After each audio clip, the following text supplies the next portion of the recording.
हमारा दूध का कारोबार है। भाई और अब्बू सारा दिन काम पर होते हैं। रात को कभी 1 बजे और कभी 2 बजे वापस आते हैं। हमारे घर का माहौल बहुत सख्त है।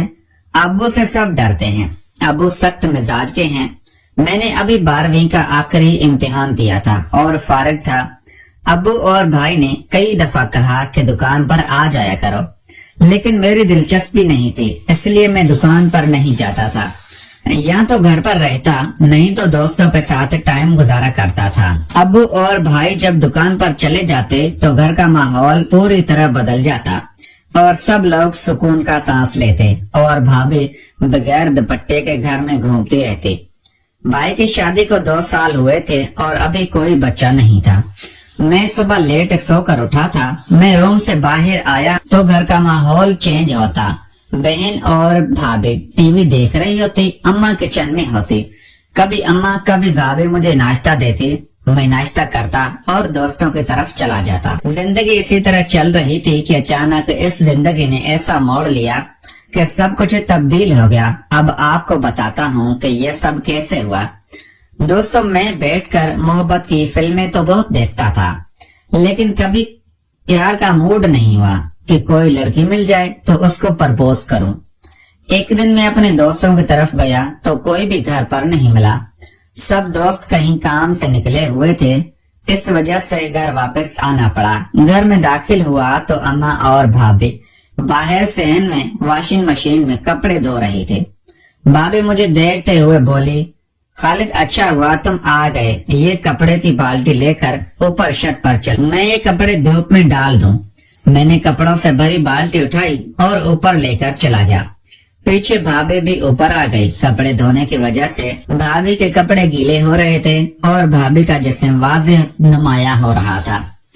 भाभी ने मुझे कहा, खालिद बाल्टी से मैं कपड़े निकाल कर मुझे दो, मैं तार पर डालती रहूंगी। मैं बाल्टी से कपड़े निकाल कर भाभी को दे रहा था। भाभी मेरे आगे खड़ी थी और तार पर कपड़े डाल रही थी। यह पहली दफा ऐसा था कि मैं कोई घर का काम कर रहा था और भाभी इस तरह मेरे करीब खड़ी थी और गीले कपड़े तार पर डाल रही थी। कपड़े निकालते हुए मेरे हाथ में एक लड़कियों के ब्लैक कलर के कपड़े आ गए। मैं उसको देख ही रहा था कि भाभी ने मुझे पीछे मुड़कर देखा और मेरे हाथ से वो लेते हुए बोली, बेशर्म क्या देख रही हो, लाओ मुझे दो।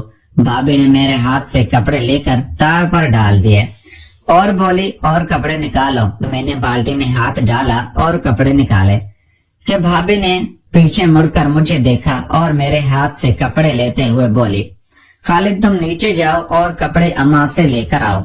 मैं खाली बाल्टी नीचे लेकर गया तो अम्मा कपड़े धो रही थी। मुझे देखकर बोली, खालिद और भी कपड़े लेकर जाओ। मैं अम्मा के पास खड़ा हो गया। अम्मा ने कपड़े निकाल कर मेरी तरफ देखा और कहा, खालिद। मैंने एकदम कहा, जी अम्मा। तो उसने कहा कि ये कपड़ों की बाल्टी ऊपर लेकर जाओ। मैंने बाल्टी उठाई और ऊपर भाभी के पास लेकर चला गया। भाभी दीवार की तरफ मुंह करके बाहर की तरफ देख रही थी। हमारे घर के पीछे एक ग्राउंड था और भाभी उसी तरफ देख रही थी। भाभी बाहर देखने में इतनी मगन थी कि उनको मेरे आने का पता ही नहीं चला। मैंने कपड़ों की बाल्टी रखी और भाभी के पीछे से बाहर की तरफ देखने लगा। भाभी ये क्या देख रही हैं? मैं भाभी के पीछे खड़ा होकर बाहर देखने लगा तो देखा नीचे ग्राउंड में एक गधा खड़ा था और भाभी गधे को देख रही थी। मैं भी ये सीन देखने लगा तो भाभी को लगा कि मैं आ गया हूँ और पीछे मुड़ते ही मुझे देखते हुए बोली, ओ क्या कर रहे हो, कुछ शर्म है तुम्हें?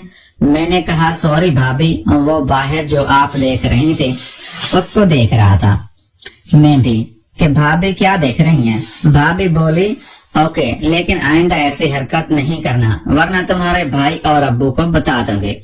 मैंने कहा, भाभी सॉरी, आइंदा नहीं होगा, माफ कर दें।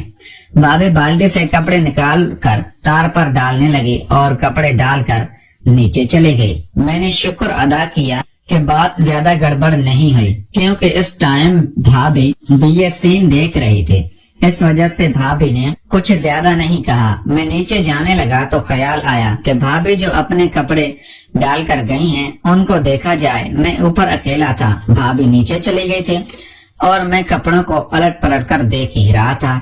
کہ بھابھی اوپر آ گئی اور مجھے اس کے کپڑے دیکھتے ہوئے بولی، خالد یہ کیا کر رہے ہو؟ بھابھی کی آواز سنتے ہی میں نے اس سے تار پر ڈال دیا اور نیچے چلا گیا۔ آج کا دن ہی عجیب تھا، کچھ سمجھ نہیں آ رہا تھا کہ کیا ہو رہا ہے۔ نیچے آ کر میں گھر سے باہر چلا گیا اور آوارہ گردی کر رہا تھا۔ اسی دوران بھائی کی کال آئی کہ کہاں ہو؟ میں نے کہا باہر ہوں۔ بھائی نے کہا کہ دکان پر آ جاؤ، ایک کام ہے۔ میں دکان پر چلا گیا تو بھائی نے مجھے بتایا کہ تمہاری بھابھی کے ابو کی طبیعت خراب ہے تو تم بھابھی کو لے کر سائیوال چلے جاؤ۔ بھابھی کا تعلق سائیوال سے تھا۔ بھائی نے مجھے پیسے دیے کہ تیز گام میں 2 سیٹیں بک کرا لو اور بھابھی کو چھوڑ کر واپس آ جانا۔ میں جانے لگا تو بھائی نے اور پیسے دیے اور بولے ایسا کرو کہ اے سی والی بکنگ کروا لینا، گرمی کا موسم ہے۔ میں نے کہا ٹھیک ہے اور پیسے لے کر اسٹیشن بکنگ کے لیے چلا گیا۔ وہاں جا کر برتھ والا کیبن اے سی سلیپر کا بک کروایا۔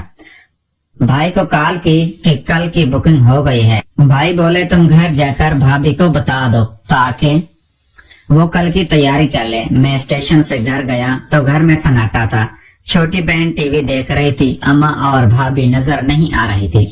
میں نے چھوٹی بہن جس کا نام کرن ہے اس سے پوچھا، کرن اماں اور بھابھی کہاں گئی ہیں؟ کرن بولی بھائی اماں اور بھابھی بازار گئی ہیں۔ آپ نے بھابھی کی بکنگ کروا لی؟ میں نے کہا ہاں کروا لی۔ تو کرن بولی بھائی کھانا لگا، اماں کہہ کر گئی تھی کہ آپ آ جائیں گے تو آپ کو کھانا دے دوں۔ میں نے کہا ہاں دے دو۔ کرن اٹھ کر کچن میں چلی گئی اور میرے لیے کھانا لے کر آئی۔ میں نے کھانا کھایا اور اپنے روم میں آ گیا۔ میں نے بیگ سے تیل کی شیشی نکالی اور اپنی چارپائی پر بیٹھ گیا اور تیل سے اپنے بدن کی مالش کرنے لگا اور مالش میں مشغول ہو گیا۔ میں اپنی مالش میں اتنا مشغول تھا کہ مجھے کوئی خبر نہیں کہ کب کمرے کا دروازہ کھلا ہو، جب مجھے لاک کرنا یاد نہ رہا اور کب سے بھابھی مجھے مالش کرتے ہوئے دیکھ رہی تھی۔ اچانک میرے کانوں میں بھابھی کی آواز آئی، خالد۔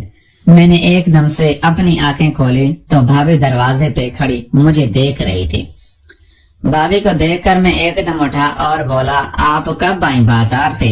بھابھی بولی دیر ہو گئی، میں تو یہ پوچھنے آئی تھی کہ ٹرین کی بکنگ ہو گئی ہے۔ میں نے کہا جی بھابھی کل کی ہو گئی ہے۔ بھابھی بولی اچھا ٹھیک ہے اور جاتے ہوئے بولی جب ایسا کیا کرو تو دروازہ لاک کیا کرو، سمجھے؟ اور بھابھی دروازہ بند کر کے چلی گئی۔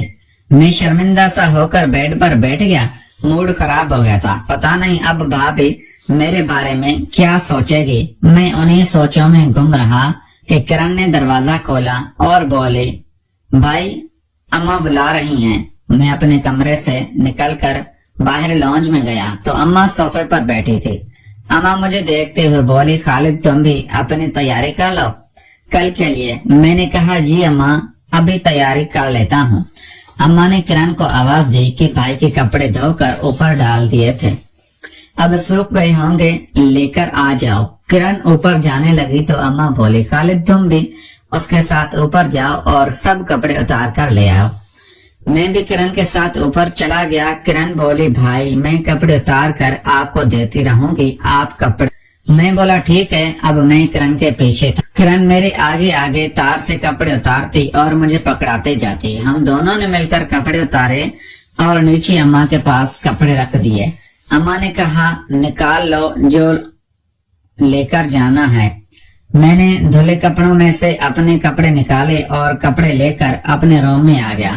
جو کپڑے لے کر جانے تھے وہ الگ کر لیے اور اپنا بیگ تیار کر رہا تھا۔ اسی دوران کمرے کا دروازہ کھلا اور بھابھی اندر آ کر مجھ سے پوچھ خالد تمہارے بیگ میں جگہ ہے تو کچھ میرے کپڑے ہیں یہ بھی اپنے بیگ میں رکھ لو۔ بھابھی کپڑوں کا شاپر دے کر چلی گئی۔ میں نے وہ شاپر بیگ میں رکھ دیا۔ رات کو جب بھائی اور ابو گھر آئے اس ٹائم گھر کا ماحول بالکل بدل جاتا تھا۔ بھابھی اماں اور بہن سب دوپٹے میں آ جاتی، ہم سب ایک ساتھ کھانا کھاتے۔ بھائی نے بھابھی سے پوچھا کہ کل کی تیاری کر لی ہے؟ بھابھی نے بھائی کو بتا دیا کہ تیاری کر لی ہے۔ ابو نے مجھے کہا کہ تم واپس کب تک آؤ گے؟ میں نے کہا 1-2 دن رک کر آ جاؤں گا۔ ہم لوگوں نے رات کا کھانا کھایا اور سب لوگ اپنے اپنے کمروں میں سونے کے لیے چلے گئے۔ پیارے دوستوں کہانی بہت زیادہ لمبی ہے، اگر آپ کو کہانی پسند آئی ہے तो वीडियो को लाइक करें, चैनल को लाजमी सब्सक्राइब करें। मिलते हैं अगली वीडियो में। Thanks for watching.